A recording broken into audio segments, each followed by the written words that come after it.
emprego de eu ou mim. Isso é tão importante.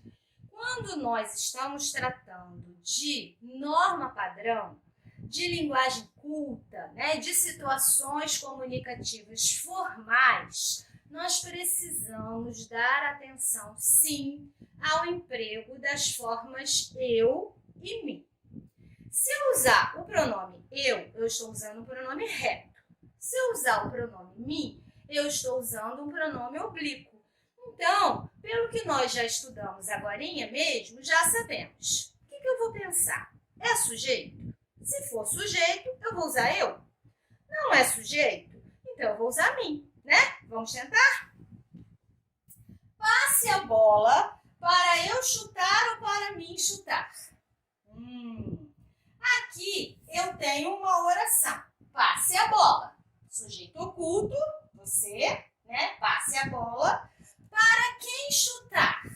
O pronome que eu colocar aqui, ele vai ser sujeito do verbo que está em seguida. Sujeito, sujeito. Se é sujeito, tem que ser pronome reto. Então, passe a bola para eu chutar. Não vai poder ser passe a bola para mim chutar, numa situação formal, gente? Então, usei o pronome reto porque era a função do sujeito. Olha de baixo. É difícil estudar química. Para eu ou para mim? É difícil para eu estudar química ou é difícil para mim estudar química? Bem, é difícil para eu, para mim. O que é difícil? Estudar química. Aqui que está o sujeito, gente. Se o sujeito está aqui, o que eu vou colocar aqui não é sujeito. Se não é sujeito, qual é a forma que eu vou usar? Me. Muito bem. É difícil para mim estudar química. Esse pronome que eu coloquei aqui não tem função de sujeito. Não tem mesmo. Tanto que eu posso pegar esse termo e deslocar dentro daquela construção. Eu posso falar assim, para mim é difícil estudar química. Eu posso falar, é difícil estudar química para mim, o que está provando que esse mim não é sujeito mesmo e eu preciso usar essa forma. Mais um. Acabou tudo entre nós. Quando eu estiver na dúvida, eu falo isso, Acabou tudo entre nós. Mas aqui eu tenho que escolher. Acabou tudo entre eu e ela ou acabou tudo entre mim e ela? Que situação, hein? O que você acha? Pensa aí. Escolheu uma opção? O sujeito é tudo. Tudo acabou. Você já sabe, então, a resposta. Se o pronome que eu vou colocar aqui não é sujeito, então qual é a forma? Mim. Acabou tudo entre mim e ela. E se eu trocasse, colocasse o ela aqui e o mim aqui? Ia mudar alguma coisa? Nadinha, porque o sujeito continua sendo tudo. Então, acabou tudo entre mim e ela mim, entre mim e você e mim, entre mim e eles. Não importa, tá? Então, fica a dica.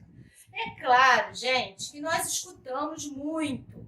Traga isso para mim ler, empreste isso para mim fazer, pegue alguma coisa para mim limpar aqui. Isso é registro informal, coloquial.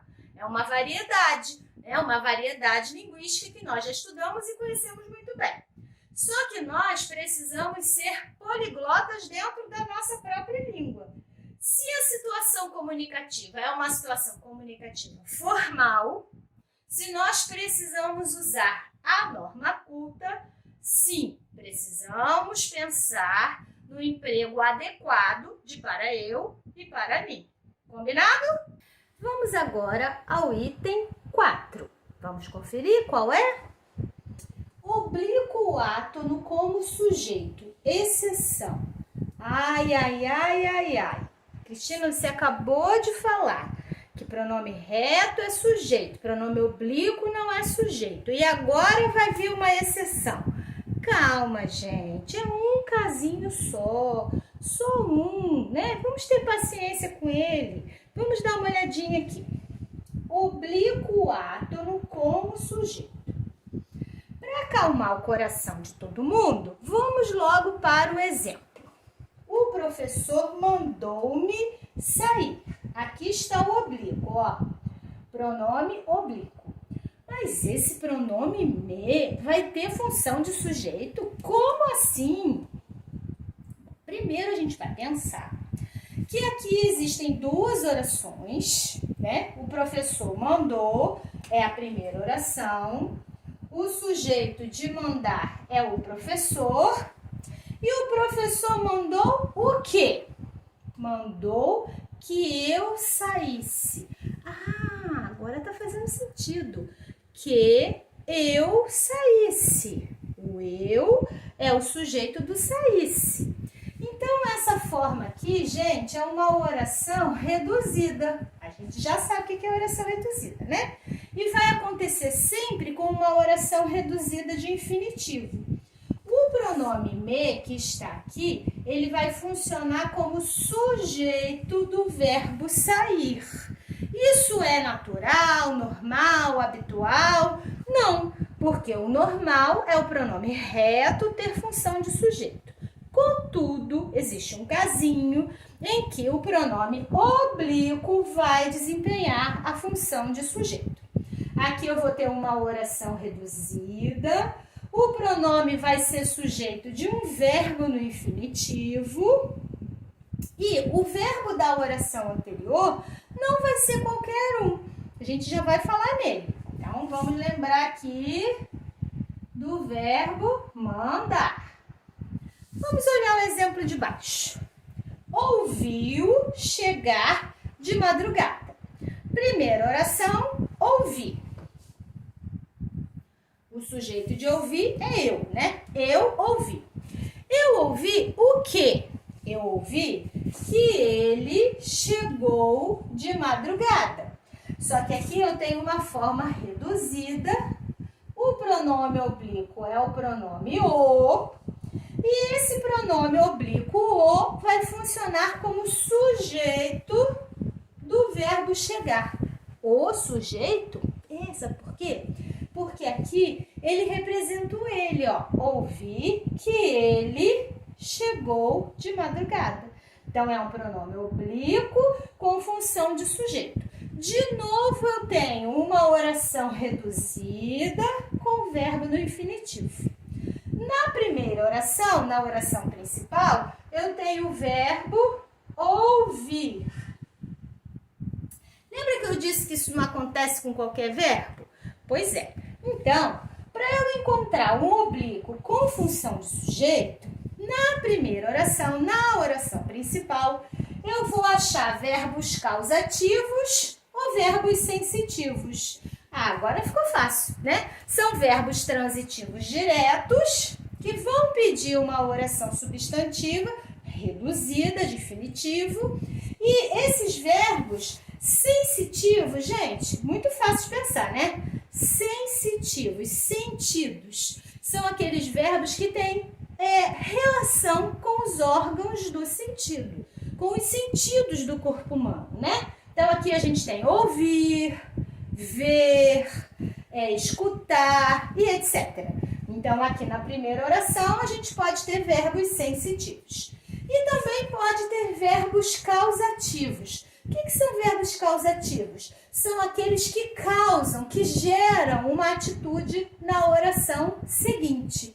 E eles são comumente mandar, deixar e fazer. Mandei-o sair, deixei-o entrar e assim por diante, né? Então, no caso 4, nós vimos uma informaçãozinha sobre um pronome oblíquo que pode ter função de sujeito. Vamos continuar?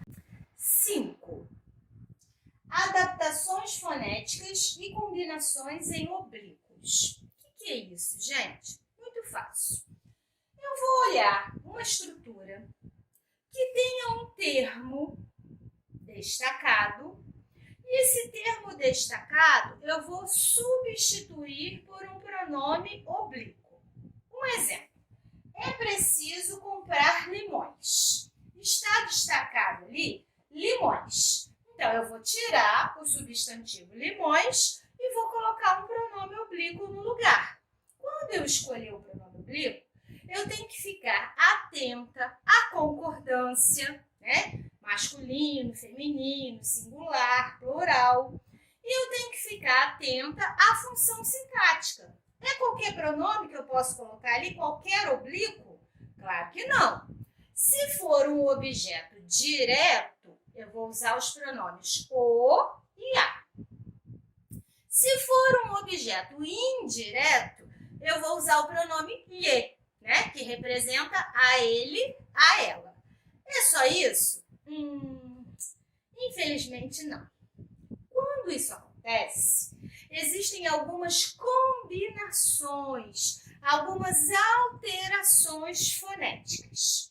Principalmente se o verbo termina em R, S ou Z. Guardou aí? R, S ou Z. Vamos conferir se isso acontece aqui, ó. R, R, R, R, R, Z e S. Se os verbos, então, terminarem em R, S ou Z, o que vai acontecer? Vamos descobrir agora. É preciso comprar limões. Para ficar no lugar de limões, eu vou usar o pronome os. Por que eu vou usar os? Masculino, plural, objeto direto. Os. Posso simplesmente escrever aqui assim, ó, comprar os. Claro que não, né, gente? Vou precisar de adaptação, de combinação, de um ajuste ali. Então, o verbo terminou em R, o R some, aparece a letra L aqui no pronome, vou colocar um hífen e aqui, se o verbo terminar em A, E, O, ele vai ganhar um acento. Então, como é que ficou? É preciso comprar limões, é preciso comprá-los. Tá? Muito bem. Nós fazemos isso muitas vezes sem nem pensar, não é? Mas agora a gente está prestando atenção. Segundo exemplo, é preciso fazer as tarefas. Eu quero substituir as tarefas. Qual é o pronome que eu vou colocar no lugar de as tarefas? Eu vou usar o pronome as. Por que eu vou usar as? Porque é feminino, porque é plural e porque é objeto direto. Então, eu venho aqui e escrevo fazer as. Pode ficar assim? Claro que não, né? O verbo terminou em R. Então, R sumiu. Apareceu a letra L para se unir ao pronome. Coloquei o hífen e como o verbo terminou aqui em A, E ou O, ele ganhou acento. Então, é preciso fazer as tarefas. É preciso fazê-las. Tá ficando bom isso. Outro exemplo. É preciso entregar o documento ao chefe. Está destacado ali o documento. Qual é o pronome que eu vou usar no lugar de o documento? Vou usar o pronome o. Por quê? Porque é masculino, porque é singular e porque tem função de objeto direto. Então, eu vou escrever entregar o ao chefe, que é o restinho da frase. Posso deixar assim? Claro que não. O verbo terminou em R. Tirei o R. Aparece a letra L para se unir ao pronome. Coloco aqui um hífen. O verbo terminou em A, E, O, sim. Então, tem acento. Como é que ficou? É preciso entregar o documento ao chefe? Ficou. É preciso entregá-lo ao chefe. Ótimo. Mais uma. A frase agora ficou igual? É preciso entregar o documento ao chefe de novo? Repare bem. O que está destacado agora não é mais o documento. O que está destacado agora é ao chefe. Ao chefe. Qual vai ser o pronome que eu vou colocar ali? O objeto é indireto. Eu vou entregar a quem? Ao chefe. Então, eu não vou usar nem o, nem a. Qual o pronome que eu vou usar ali? O pronome lhe. E o pronome lhe vai ficar na forma lhe, né? Não vai ter nem masculino, nem feminino.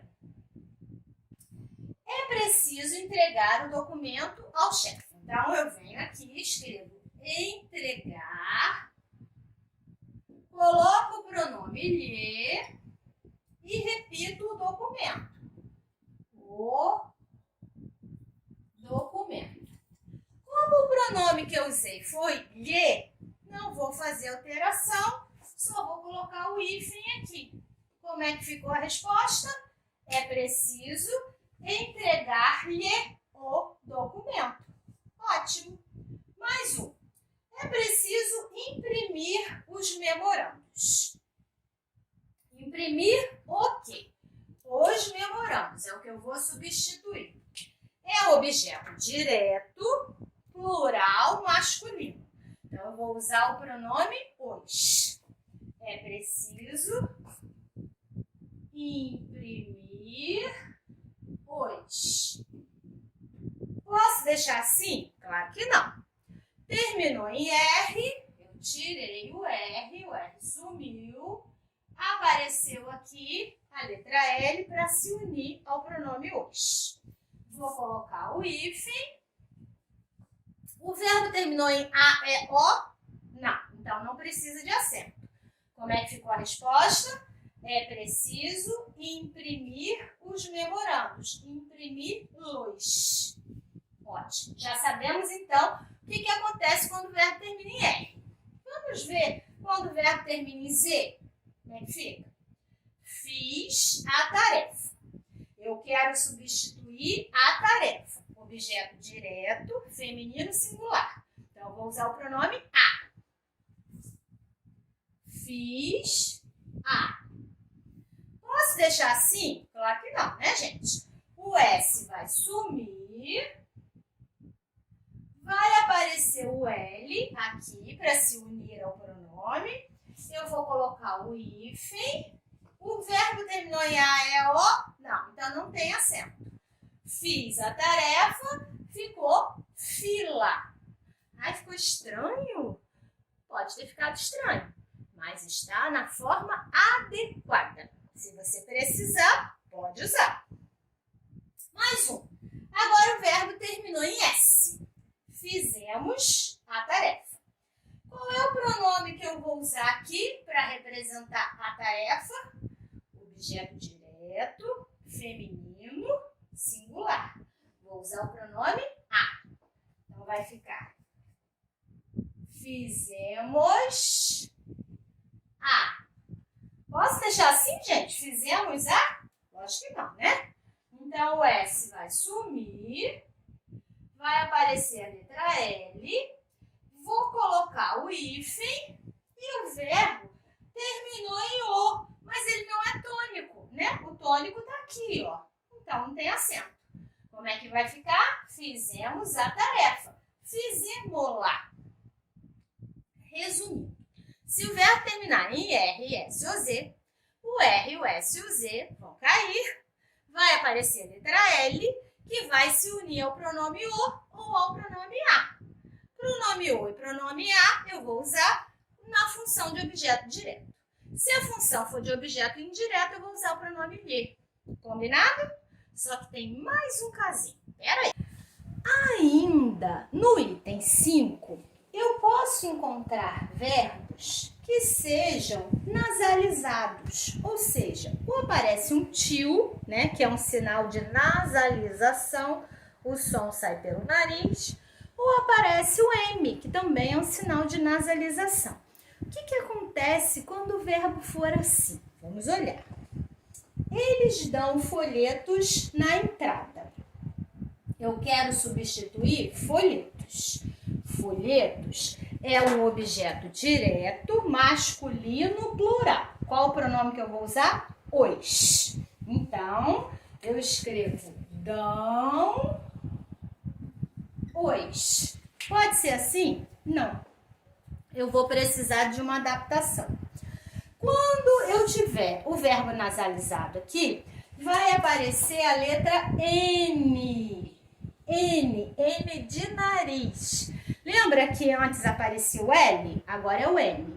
E eu vou colocar o hífen. Então, vai ficar: eles dão folhetos na entrada, eles dão-nos na entrada. Tá, gente? Isso para respeitar ali a mesma posição e colocar o pronome na mesma posição. Vamos ver o segundo exemplo. Puseram o lixo na rua? Puseram, termina aqui nasalizado, né? O lixo eu vou substituir por qual pronome? Vou pensar. É objeto direto, singular, masculino. Vou usar o. Puseram o. Pode ficar assim? Aparece a letra N e eu preciso colocar o hífen. Então, puseram o lixo na rua, vai ficar puseram-no na rua. Ótimo. Mais um. Ela põe a planta no quintal quando chove. Eu quero substituir a planta e o verbo aqui, ó, tem um sinal de nasalização. A planta eu vou trocar por qual pronome oblíquo? Vou pensar. É objeto direto, feminino, singular. Então, eu vou usar o pronome a. Põe a, respeitando aqui a mesma posição. Pode deixar assim? Não. Vai aparecer a letra N aqui e eu vou usar o hífen. Então, vai ficar: ela põe no quintal quando chove. Tá? Claro que eu poderia colocar o pronome antes, mas esse é assunto para daqui a pouco. Certo? Então, aqui nós estudamos um pouquinho sobre como fazer as combinações com os oblíquos quando o verbo terminar em R, S ou Z ou for nasalizado. Vamos ao próximo? Vamos agora ao item 6. O que o item 6 está falando para a gente? Oblíquos com valores de possessivo, de reflexivo e de recíproco. Isso é bem tranquilo. Um pronome oblíquo, ele pode ter um valor de pronome possessivo, porque ele pode dar a ideia de posse. Então, vamos ver. Cortem-lhe os cabelos. Eu posso pensar, no lugar do lhe, o pronome seus. Cortem seus cabelos. Então, eu tenho um oblíquo com valor de posse. Pegou-me as mãos. Eu posso pensar, no lugar do me, o pronome minhas. Pegou minhas mãos. Então, eu tenho um oblíquo com valor de posse. O objeto quase nos acertou a cabeça. Nos, eu posso pensar, no lugar dele, o pronome nossa. O objeto quase acertou nossa cabeça. E aí, eu tenho um oblíquo com valor de posse. Ficou fácil esse, né? Mais um. Reflexivo. Gente, quando que o oblíquo tem valor reflexivo? Quando o pronome se refere à mesma pessoa que está agindo, ao mesmo agente. Agente e paciente são os mesmos na frase. Eu me feri. Quem que se feriu? Eu. E quem que foi ferido? Eu. Então, o pronome me, ele é reflexivo porque ele reflete a mesma pessoa que está presente ali na informação. Se eu falar, eu feri o meu cachorro, eu que feri e o cachorro que foi ferido. Não existe ali o valor reflexivo. Se eu falar, eu me feri, é porque eu pratiquei e eu sofri a ação ao mesmo tempo. Por isso que o pronome vai ser reflexivo. Olha aqui o outro exemplo. ela sempre fala de si. Si está se referindo a ela. Então, eu tenho um pronome reflexivo. Repare que aqui é a primeira pessoa, aqui é a primeira pessoa. Aqui é a terceira pessoa e aqui é a terceira pessoa. Né, gente? Tem que combinar. E aí, nós lembramos que os pronomes se, si e consigo, eles são exclusivamente reflexivos. Então, eles têm que fazer referência a um pronome de mesma pessoa. Eu não posso falar assim, por exemplo, eu desmaiei. Quando eu voltei a si, como é que pode isso? Eu voltei a si? Si é um pronome reflexivo, então só pode se referir a ele ou a ela. Eu voltei a mim. Ela voltou a si. Né? Então, cuidado com esses pronomes que são exclusivamente reflexivos. A mesma coisa com consigo. Eu não posso falar assim, eu trouxe consigo as chaves de casa. Não posso, gente. Eu trouxe comigo as chaves de casa. Aí sim, o consigo, ele precisa se referir a ele ou a ela. Claro que eu posso usar no plural também, né? Ele trouxe consigo as chaves de casa. Bem legal, né? A dica. E a gente ainda tem o pronome que pode ser recíproco. Quando que isso acontece? Quando dá a ideia de reciprocidade, de ação mútua. Olha aqui um exemplo. Ana e eu nos abraçamos.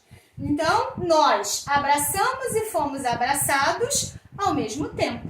Então, aqui eu tenho um pronome com valor recíproco. Muito fácil esse, né? Então, agora vamos ao próximo. Vamos agora ao item 7. De que ele fala? Vamos ver. Colocação pronominal dos oblíquos átomos. Nossa, gente, esse é um assunto que daria um vídeo só para ele, né? Mas nós vamos fazer um exercício sobre ele em outra oportunidade. O que é que eu preciso pensar? Eu vou usar um pronome oblíquo. E ele precisa ser colocado na frase. Quando ele é colocado, a posição dele acontece em relação ao verbo. Então, eu vou procurar o verbo da oração e vou descobrir se esse pronome ficou antes do verbo, se esse pronome ficou depois do verbo ou se esse pronome ficou no meio do verbo. E aí existe um nomezinho, tenho certeza de que você vai se lembrar desses nomes. Vamos começar? Vamos? Para ver como é que é? Não me deram o recado. Cadê o verbo? Está aqui. Cadê o pronome oblíquo? O pronome oblíquo está aqui, ó, me. Então, aqui, o pronome oblíquo, em relação ao verbo, foi colocado antes do verbo. Quando isso acontece, é porque o caso é um caso de próclise. Sabia que você conhecia esse nome. Então, aqui, eu tive um caso de próclise. Vamos olhar o outro. Entregar-lhe-ei os convites amanhã. Verbo, é o verbo entregar. Aqui, ó, na forma entregarei. Só que a forma entregarei, ela foi partida, ela foi cortada. E o pronome oblíquo ficou bem no meio. Se você esconder o pronome, olha como que você vai ler entregarei, ó. Entregarei. Confere? Então, o pronome oblíquo, ele tá aqui, ó. Bem no meio do verbo. Quando isso acontece, é um caso de mesóclise. Mesóclise porque o pronome ficou no meio do verbo. Informaram-te o dia do exame. O verbo está aqui, conjugado. O pronome oblíquo está aqui, ter. E o que aconteceu com ele? Em relação ao verbo, ele está posposto ao verbo. Ele está escrito depois do verbo. Como é o nome dessa posição? Que caso é esse? Eu tenho um caso de ênclise. E aí, gente, nós falamos de colocação pronominal. O pronome oblíquo, ele pode aparecer proclítico, mesoclítico ou enclítico. Ou seja, é um caso de próclise quando ele está antes do verbo. É um caso de mesóclise quando ele está no meio do verbo. E é um caso de ênclise quando ele está depois do verbo. Ah, quer dizer então que eu posso escolher. Posso colocar o pronome onde eu quiser. Ou antes, ou no meio, ou depois. Não é bem assim que as coisas funcionam, né? Existem umas regrinhas para isso. E aí a gente vai precisar estudar, certo? A posição habitual, segundo a gramática, segundo a norma padrão, é a posição enclítica. Quando que eu vou usar a mesóclise? A mesóclise, gente, é um caso extremamente formal, né? Aparece muito em textos jurídicos e textos religiosos. E eu só vou usar mesóclise quando o verbo estiver no futuro. Futuro do presente ou futuro do pretérito. É um casinho só, né? Vale a pena a gente lembrar. E aqui, quando o verbo aparece com o pronome antes dele, né? É o caso de próclise, é porque algo causou essa alteração. Muitas vezes, a responsabilidade é da palavra que apareceu aqui, né? Que acabou causando essa próclise. Mas isso a gente vai ver depois. Vamos ao próximo item. E chegamos, então, ao último item da nossa listinha aqui, que se refere ao pronome de tratamento. Então, vamos ver umas informaçõezinhas básicas aqui sobre o pronome de tratamento? Bem, você já conhece os pronomes de tratamento, né? Eu usei aqui Vossa Majestade, Sua Santidade, Vossa Alteza. Vossa Majestade a gente usa para reis, Vossa Alteza para príncipes, Sua Santidade para o Papa. Existe aí uma listinha que você pode consultar na internet rapidamente. Qual é a diferença de usar Vossa e Sua? Eu posso escrever aqui Vossa Majestade ou Sua Majestade. Eu posso escrever Sua Santidade ou Vossa Santidade. Eu posso escrever Vossa Alteza ou Sua Alteza. Tem diferença? Tem. Por que você precisa pensar? Se você estiver se dirigindo diretamente a essa pessoa, diretamente ao rei, diretamente ao príncipe, diretamente ao papa, se você estiver falando com a pessoa, você vai usar vossa. Vossa Majestade se sentiu mal? Por que eu usei vossa aqui? Porque eu estou falando com a pessoa. No exemplo de baixo, Sua Santidade está preocupado. Então, eu não estou falando com o Papa. Eu estou falando sobre ele. Quando eu estiver falando sobre a pessoa, aí eu vou usar o pronome sua. Ah, muito fácil, né? E outra dica. Quando você enxergar Sua Santidade, Vossa Alteza, Vossa Reverendíssima, sei lá qual for o pronome, é como se você estivesse enxergando você. Então, a concordância, ela se faz na terceira pessoa.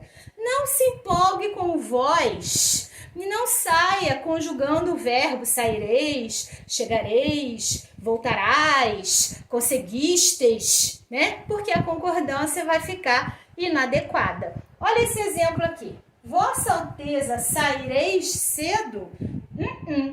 Ah, mas eu coloquei saireis para concordar com vossa. Nada disso. É como se aqui tivesse escrito você. Então, você sairá cedo. Então, guarda essa dica. Com os pronomes de tratamento, a concordância do verbo se dá na terceira pessoa. E por falar em concordância, nós também podemos fazer uma concordância ideológica. Será que alguém lembra? Concordância ideológica, gente, é uma figura de linguagem. Silepse, isso mesmo. Nós podemos fazer uma silepse de gênero. Dá uma olhada no exemplo. Sua santidade. Sua, gente, é feminino, né? Então, na concordância rígida gramatical, seria sua santidade está preocupada. O adjetivo ficaria no feminino para concordar com o pronome no feminino. Só que aqui houve uma silepse, uma concordância ideológica. Por que o adjetivo ficou no masculino? Para concordar com a ideia de que sua santidade é ele, o Papa. Então, ele ficou preocupado. Silepse de gênero. E aí? Gostou? Nossa, o nosso estudo de pronomes pessoais foi longo, né? Mas aqui, gente, é só um pouquinho, né? São só as informações elementares. Eu espero que você tenha gostado e que você esteja animado aí para fazer as suas pesquisas e os exercícios que vêm por aí. Um beijo e até o próximo vídeo!